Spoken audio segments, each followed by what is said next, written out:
विधानसभा निलंबन होगा पर कांग्रेस विधायक माने सही नारी निर्यातना विधानसभा सम्मुखें आज बसुंच तेज सीधा सड़क देखा चाहबू ये हूँ विधानसभा परिसर जो मुख्य फाटक रही गेट नंबर 3 सेठारे कांग्रेस विधायक अशोक कुमार दास एवं रामचंद्र काड़ाम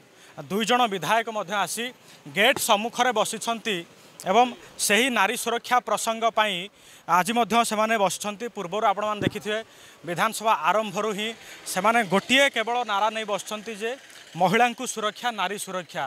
एवं पूर्वर देखिथे 2 दिन पूर्वर से एक विशाल गणधारणा करते विधानसभा घेराव आसते एवं सेठारे केभली भाव में रणक्षेत्र पलटि लोअर पीएमजी ताहा आपण मैंने देखिथे एवं आज से 7 दिन निलंबन थिबा पर से राजरास्तार बसुँच विधानसभा परिसर में बसुँच केवल तांकर गोटे ही नारा महिला सुरक्षा नारी सुरक्षा एवं भितर को जावाई आम चेष्टा करूँ किंतु एठारे पुलिस कड़ा सुरक्षा बल भितर को आम जापरूना प्रतिक्रिया नहीं पारूना तथापि भी जदि कहबा सरकार को गोटे प्रश्न रे घाइला करिछि कांग्रेस जे नारी सुरक्षा नारी सम्मान नारी सुरक्षा पाई नारीर असुरक्षित पाई आज कांग्रेस दाबी करी आसी दीर्घ दिन धरी गोटे प्रसंग रे गोटे नाराबाजी चलाई एवं कांग्रेस जो 2 विधायक रही अशोक कुमार दास एवं रामचंद्र काड़ाम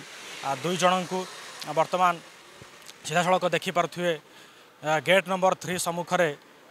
से माने बसिंट डू डू खरा होछि तथापि भी सुरक्षा बलय भितर जो पुलिस सुरक्षा रही गेट मध्य फाटक पड़ी तेबे देखा बाकी रहा जे कांग्रेस यही धारणा कांग्रेस नारी सुरक्षा प्रति थिबा अभियान केबे सफल होउछि एवं कांग्रेस निलंबन उठिबा परे प्रतिवाद केते आगु नउछि। भुवनेश्वर कैमरा पर्सन मंटू सहित भगवान चर्चा न्यूज।